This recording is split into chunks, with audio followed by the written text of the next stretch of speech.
ধন্যবাদ আপনাকে। ধন্যবাদ আজকের সহ-আলোচক এবং সুপ্রিয় দর্শক যারা এই প্রোগ্রাম দেখছেন। দেখুন, ওই সেন্সে যদি বলা হয় যে জামাতকে দেখা হয়েছে তাদের ৭১ সালের রোল এবং তার আগের রোল এবং তার পরবর্তী রোল এক ধরনের তো দেখা হয়েছে। কিন্তু স্বাধীনতার পরে ক্ষমতায় তাদের দেখা হয়নি। তো তারা জামাতের ক্যারেক্টার অ্যানালাইসিস করলে অনেক বড় আকারে আলোচনা দরকার। ছোট করে বলতে হলে এভাবে বলা যায় যে বাংলাদেশে পার্বত্য চট্টগ্রামে যে একটা উপজাতি রয়েছে চাকমা, তারা সবসময় বাংলাদেশে এই উপমহাদেশে যখনই জনগণ যে পক্ষে ছিল তার বিপক্ষে তারা সবসময় অবস্থান নিয়েছে। সেটা কিরকম? ১৯৪৭ সালে তারা দেশ বিভাগের বিপক্ষে অবস্থান নিয়েছে। ১৯৭১ সালে তারা পাকিস্তানের পক্ষে অবস্থান নিয়েছে, স্বাধীনতার বিপক্ষে অবস্থান নিয়েছে। জামাতের রাজনৈতিক অবস্থানটা এরকম ছিল। তো ওই সেন্সে যদি বলেন আপনি ৭১ আগে তাদেরকে দেখা হয়েছে, ৭১ পরেও আমরা তাদেরকে এভাবে দেখেছি যে তারা আওয়ামী লীগের সাথে ১৭৩ দিন হরতাল করেছে।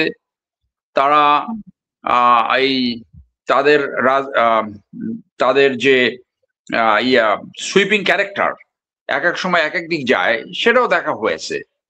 কিন্তু এই ৫ই আগস্টের পরে এইটা কিছুটা হলেও সামনে এসছে যে চাঁদাবাজির অভিযোগ ওরকম তাদের বিরুদ্ধে দুই একটা ব্যতীত আসেনি এবং তারা জনস্বার্থে কিছু কথা বলছে, যেটা জননীতি, সেই কথাটা যেখানে বড় দলগুলো বলছে না, বড় দলগুলোর বলা উচিত ছিল, সেইটা তারা বলছে। উদাহরণস্বরূপ আমি বলি যে তাদের এমপিরা এই ট্যাক্স ফ্রি গাড়ি নেবে না, প্লট নেবে না, তাদের টাকা তারা জনগণের সামনে প্রকাশ করবে, তাদের খরচ।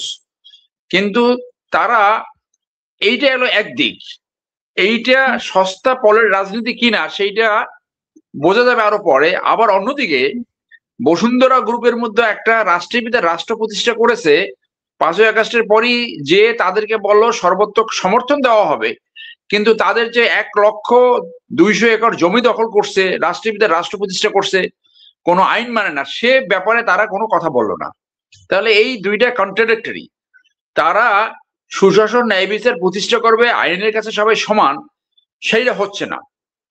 আবার এটা ঠিক যে বড় রাজনৈতিক দলগুলো যদি না চায় তাহলে দুর্নীতি নিবারণ অত্যন্ত কঠিন। তাহলে বড় রাজনৈতিক দলগুলোর এই পলিসি ঘোষণা করতে হবে যে দলের ভিতরে দুর্নীতি নির্মূলের, দলের ভিতরে দুর্নীতি প্রতিকারের একটা জবাবদিহিতা থাকতে হবে, একটা প্রতিষ্ঠা থাকতে হবে। কিন্তু যে দুর্নীতির কথা আপনি বলেছেন, সেই দুর্নীতির আমি এই মুহূর্তে দুদকের প্যানেল আইনজীবী, দুদকের এই মামলাগুলো অনেকটা হ্যান্ডেল করি।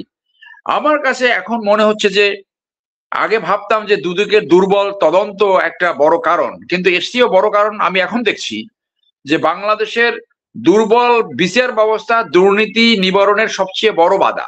কিরকম? যারা ক্ষমতায় থাকে তাদের আর কোনো দুর্নীতি তারা খুঁজে পায় না, সব খালাস হয়ে যায়।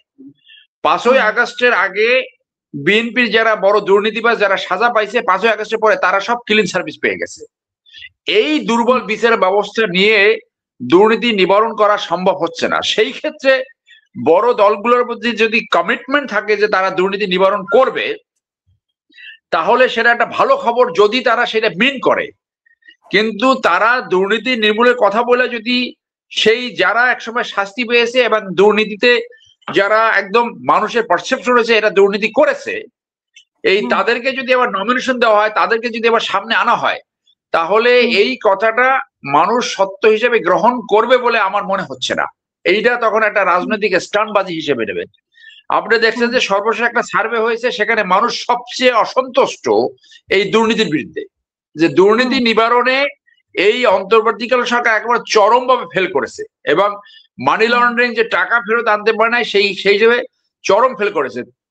দুর্নীতি যদি কোনো বড় দল নিবারণ করতে চায় তাহলে তাদের দেখাতে হবে যে তাদের ভিতরে যাদের দুর্নীতির অভিযোগ রয়েছে, তারা বিভিন্ন সময় শাস্তি পেয়েছে, তাদের দল থেকে সরিয়ে দিয়েছে, অথবা দল থেকে সেন্টার পয়েন্টে না রেখে পেরিফেরিতে নিয়ে গেছে, অর্থাৎ তাদেরকে নমিনেশন দেবে না, তাদের কোনো দায়িত্ব দেবে না, তাদের কোনো সামনে আনবে না, যেটা প্রেসিডেন্ট জিয়া ফলো করেছে।